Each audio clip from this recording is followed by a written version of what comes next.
Was the American Civil War fought because of slavery? More than 150 years later, this remains a controversial question. Why? Because many people don't want to believe that the citizens of the southern states were willing to fight and die to preserve a morally repugnant institution. There has to be another reason, we are told. Well, there isn't. The evidence is clear and overwhelming. Slavery was, by a wide margin, the single most important cause of the Civil War for both sides.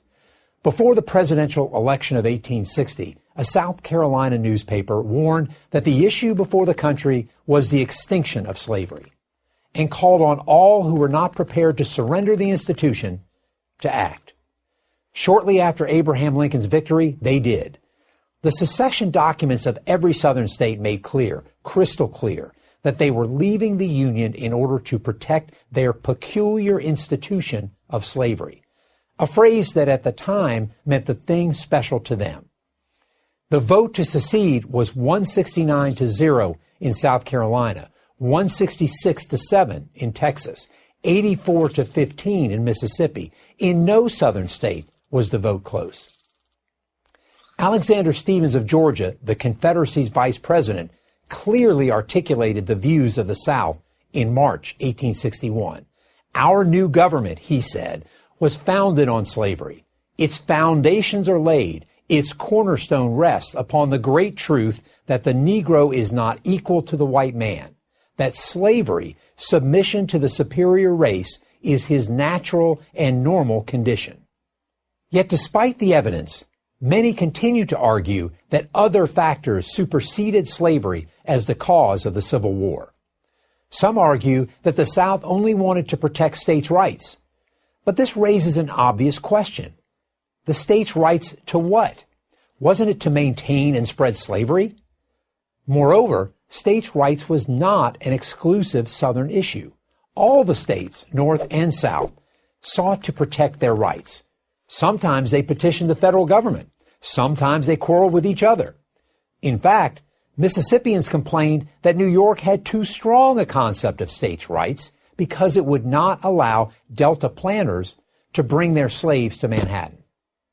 The South was preoccupied with states' rights because it was preoccupied first and foremost with retaining slavery. Some argue that the cause of the war was economic. The North was industrial and the South agrarian. And so, the two lived in such economically different societies that they could no longer stay together. Not true. In the middle of the 19th century, both North and South were agrarian societies. In fact, the North produced far more food crops than did the South. But Northern farmers had to pay their farmhands, who were free to come and go as they pleased, while Southern plantation owners exploited slaves over whom they had total control. And it wasn't just plantation owners who supported slavery. The slave society was embraced by all classes in the South. The rich had multiple motivations for wanting to maintain slavery, but so did the poor, non-slaveholding whites. The peculiar institution ensured that they did not fall to the bottom rung of the social ladder. That's why another argument that the Civil War couldn't have been about slavery because so few people owned slaves has little merit. Finally, many have argued that President Abraham Lincoln fought the war to keep the Union together, not to end slavery. That was true at the outset of the war, but he did so with the clear knowledge that keeping the Union together meant either spreading slavery to all the states, an unacceptable solution, or vanquishing it altogether. In a famous campaign speech in 1858, Lincoln said, "A house divided against itself cannot stand." What was it that divided the country? It was slavery and only slavery. He continued, "I believe this government cannot endure permanently half slave and half free. It will become all one thing or all the other." Lincoln's view never changed, and as the war progressed, the moral component, ending slavery, became more and more fixed in his mind. His Emancipation Proclamation in 1863 turned that into law. Slavery is the great shame of America's history. No one denies that. But it's to America's everlasting credit that it fought the most devastating war in its history in order to abolish slavery. As a soldier, I am proud that the United States Army, my Army, defeated the Confederates. In its finest hour, soldiers wearing this blue uniform, almost 200,000 of them former slaves themselves, destroyed chattel slavery, freed 4 million men, women, and children from human bondage, and saved the United States of America. I'm Colonel Ty Sidgley, professor and head, Department of History at the United States Military Academy, West Point, for Prager University.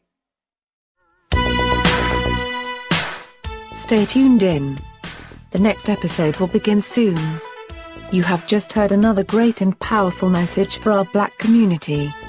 Brought to you by John Henry Media Network and the United States of America. This is the place for you, your family and friends to hear educational messages and music from other very important Black people to help build a stronger and more revolution-ready Black America.